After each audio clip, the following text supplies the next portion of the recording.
This is the English Teacher Feature Podcast. You're joining us on our mini-series in which we examine the Department for Education's writing framework. And in this particular episode, it's been made easy for us because the document presents us with an example of a learner who is thriving in their writing. We're going to be unpacking this example of a model pupil and drawing our own conclusions about their journey. It's going to be practical, conversational, and it should give you some food for thought in your own practice. This show is intended for teachers of English and it has relevance to both the primary and secondary phases. We hope that by listening to our discussion, you'll feel as though you've been able to access a strand of professional development. My name is Sam Denno. I'm the National Education Lead for Secondary English at Twinkle Educational Publishing, and I'm joined by Nicola Romaine. Hi Sam, thank you for having me on again. Thank you for coming. It's been brilliant to have you as part of this conversation. It's worth saying, isn't it, that you represent the primary side of things? I do indeed.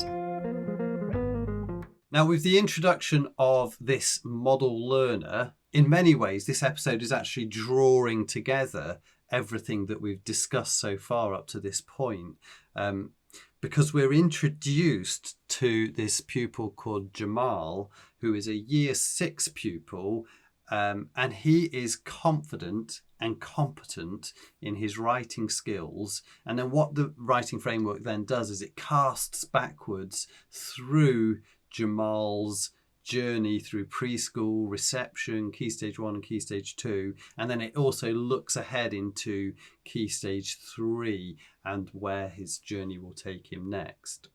I think that one of the key points in the early description of Jamal is that he sees himself as a writer. Nicola, I think you've got a lot to say about identifying as a writer. Could you talk about that, the value of self-identifying? Yeah, so I think the shift from I am doing a writing task to I am a writer is a really profound psychological threshold. So when a pupil self-identifies as a writer, they move from that extrinsic compliance to having that intrinsic agency, was really, really important. So in Jamal's case, that identity acts as a metacognitive filter. So a writer doesn't just put words on a page, they do make those active choices. They consider the reader, they play with cadence, and they tolerate the messiness of that drafting process because they understand it is part of a professional process. So that identity fosters resilience. So when a sentence doesn't work, for example, it isn't a personal failure or intelligence, but a craft problem to be solved. I love that phrase you use, tolerate the messiness. Yeah. That's really good. Then we're in the writing framework, we're taken back to Jamal's pre-reception years, and we get to see how he got to this stage of positive self-identification. So talk at home was encouraged, as well as the use of his imagination, sort of playing and so on.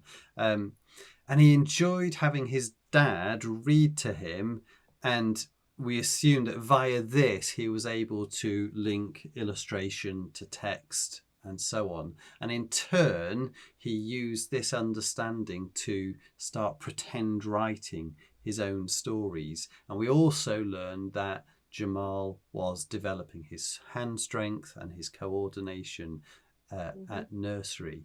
And we can already see how certain childhood advantages give Jamal an edge here. And even when I'm talking about advantage, I don't mean socioeconomic, which of course we do when we talk about the disadvantage gap. We often mean that because in this case we're not told about financial background or setting, but the advantage is the home life in which speaking and sharing is encouraged, and where at least one of his parents is available to read to him. I'm interested by in the description. It makes it very clear that it was his dad reading to him. There's no mention of his mum. Do you think that this might have an impact on his reading identity? Yeah, and that's intentional, isn't it? And, you know, the specific mention of Jamal's father is significant. So we know that statistically in the UK, boys' literacy levels have lagged behind girls for decades. You know, part of the core purpose of the current National Year of Reading, for example, based on those reading reports from the National Literacy Trust that came out last year, is around, you know, the decline in boys and reading, particularly, you know, between the ages of 10 and 16. So, you know, research does point to that gender gap in reading for pleasure, for example, and broader literacy as well. So having that male role model, you know, is demonstrating that reading is a valued and pleasurable activity is a really powerful antidote to the reading is feminine or reading is kind of like a school only activity stigma. So you're really breaking stereotypes in having a case study, you know, like this.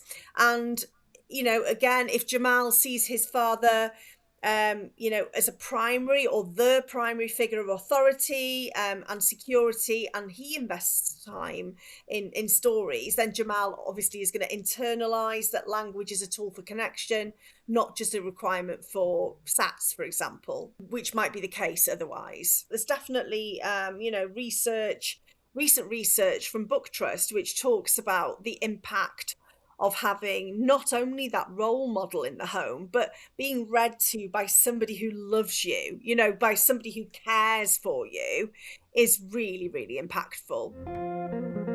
So we've seen how Jamal has an interest in language via speech, and how he's got an understanding of the concepts of reading, of storytelling, and then how the development of his fine motor skills and all of these things, we can see how they're feeding into this package of early writing, and it's a really sort of positive package in Jamal's case. So in reception and key stage 1, Jamal then receives daily teaching on mastering the physical posture of writing. And we can cast our minds back to the previous episode that we recorded, which was about the simple view of writing and that transcription axis, which is where those skills begin to take shape. So you've got that, I think it's the vertical axis on that graph, and the transcription thing. And actually that is, in this case, we're talking about the physicality of writing, the grip of your pencil. And we've spoken about the connection between reading and writing before this as well. And we see this as he begins to learn phonics and gathers an understanding of grapheme phoneme correspondences, or GPCs. Now, I'm saying those as if I know what I'm talking about, but actually this is new to me as a secondary teacher. So I'm guessing that grapheme, it's got the same word root as graphic. So we're talking about what you can see and then versus what you can hear. Phoneme, which I assume is derived from phone, meaning sound. So you absolutely hit the nail on the head with the etymology there, Sam. So phoneme is the smallest unit of sound in speech. So, for example, the sh sound. And grapheme is the written letter or group of letters that represent that sound. So for the sh sound, it can be represented by an SH, as in shop, or a CH, as in chef, or a TI, as in station. So understanding GPCs is that code breaking stage of literacy. And without having that mastery at this stage, a child's cognitive RAM is entirely taken up by trying to sound out words. And obviously that leaves zero space for understanding the meaning of a sentence. Hence the focus on that explicit, systematic teaching of phonics. When we teach phonics, or when a primary teacher teaches phonics, is it in their minds that they are teaching writing as much as reading, or do we see it as a reading discipline? I think it's been seen more as a reading discipline, and I think with regards to SSPs, systematic synthetic phonics programs, I think they vary tremendously in how much writing they have in them, if you like. So some SSPs will have more opportunities to apply in writing, for example. And I think since the writing framework was published, I think that we are seeing a shift really towards that kind of understanding that phonics is for reading and for writing as well. But I think traditionally it's been a lot more around kind of like phonics is for reading. That's really interesting. Back to Jamal. He's still being read to at home and now at school. Like I say, he's in reception and then into Key Stage 1. How important is that regular diet of reading at home, do you think, at this stage? Would it be an absolute disaster if at this stage his dad stopped reading to him?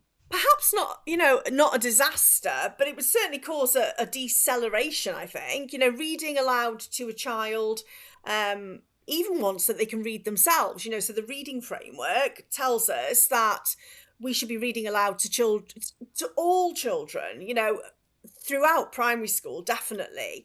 And that read aloud exposes them to tier 2 vocabulary words that they wouldn't necessarily encounter in sort of otherwise, in normal kind of day-to-day conversation.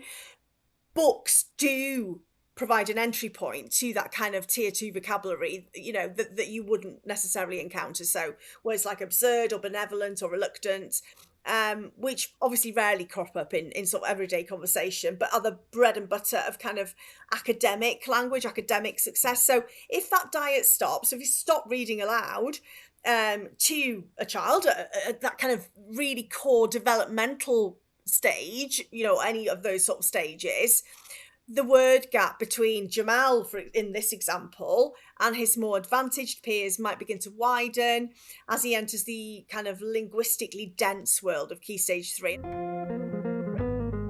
Also in this phase of education, a combination of visual prompts and oral scaffolding are being used to enable Jamal to organise his ideas before committing them as sentences on the page. And alongside his phonics, Jamal is learning the alphabetic code and he's discovering more and more about spelling.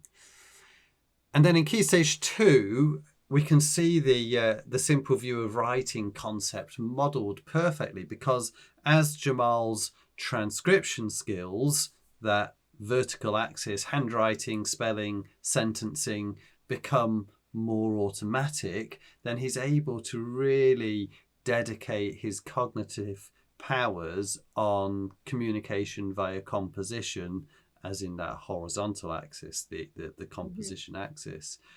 And his teacher models revising and improving writing, which I remember, Nicola, in a previous episode, you spoke about the slow release. Is the teacher sort of carrying some of the cognitive burden here so the learner can focus on a specific aspect? Yeah, that's exactly what we mean by, scaffolding or that gradual release of responsibility model, that GRR. So the simple view of writing, suggests that writing equals transcription and composition, as we know. If Jamal is struggling to physically form the letter K, for example, or remember how to spell something, he can't possibly be thinking at the same time about how to use a metaphor. So by the teacher modelling and scaffolding that slow release, they're temporarily taking over the transcription and the planning burdens, allowing Jamal to practice the composition element in isolation until he's strong enough to juggle both. So yeah, it's a really, really important, simple, but important process, which really, as you say, cognitively supports something while something else is kind of being worked on, if you like. And then from there, we can get a sense of his enthusiasm for writing, because everything's starting to come together, and the more he writes, the better he gets, so the more he writes. And so he's inside that virtuous circle of becoming a self-identified writer. So as he enters Key Stage 3, he's reached this excellent standard of automaticity in both transcription and composition, thus offloading the cognitive burden and allowing him to approach subject-specific terminology, which he's going to find in his new subjects, with a completely fresh slate, if you like. So having to get his head round all of those new subjects that he's going to encounter across the secondary curriculum, that's going to be a challenge in itself. But he's now got the tools that he needs to make a really good go of it.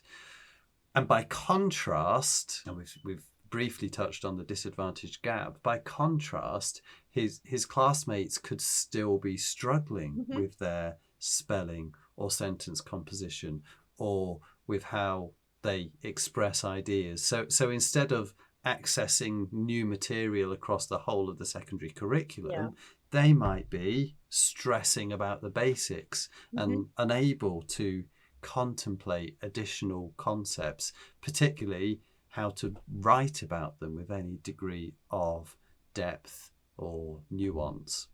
When we think about disciplinary literacy, which is the term that is used to describe how reading and writing and in fact oracy in each subject area is distinct from the other subject areas, we think about a stem with branches. So what you learn in primary school is this stem, and then reading and writing, it all branches out in different directions on a sort of tree at the point that you get to secondary. And so if you can't even work with the stem, those early reading and writing literacy concepts, then the branches are just going to be a huge challenge as you enter that Key Stage 3 phase. So I think this is a brilliant metaphor. In primary, the STEM, you learn learning to write, and in secondary, those branches, as you said, you move to writing to learn. And if a student enters year 7 without automaticity, so the ability to write without conscious effort, they're effectively trying to climb a branch that isn't attached to a trunk. And whilst Jamal is analysing the causes of, for example, the French Revolution and kind of really moving forwards with the actual discipline of a subject, a struggling peer is still using all their mental energy just to construct a grammatically correct sentence about it. So the gap doesn't just stay the same, it widens exponentially, and that's often called the Matthew effect, of course. It's that the rich get rich and the poor get poorer, and it's that kind of knowledge gap as well attached to that. In primary, the focus is on domain general skills, isn't it? The STEM, as we've talked about, consists of transcription, handwriting fluency and spelling accuracy. It's focusing on basic syntax, so understanding how to build a functional sentence. It's focusing on narrative structure, learning how stories and basic reports are sequenced. So if they're not established in primary, then the STEM is weak, and it sort of loops back then, doesn't it, to Jamal and the fact that he went through all of those stages, successfully, but then some pupils, they won't have done. And, what is the issue there? Have their kind of the barriers not been identified? Has that gradual release of responsibility, that scaffolding, that modelling not been put in place for that specific child's actual needs with regards to transcription or basic syntax or narrative structure, whatever it is? And according to, cognitive load theory, the working memory, has a very limited capacity, actually. And if a pupil has to consciously think about how to do these things, spelling or letter formation or whatever it is, there's very little bandwidth left for that high level thought.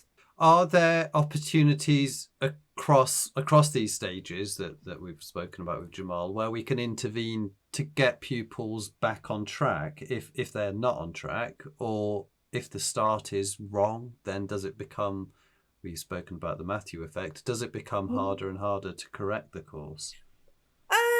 it's never too late, is it? But the cost of intervention increases over time, doesn't it? And that is that Matthew effect. So it gets harder and harder, I think.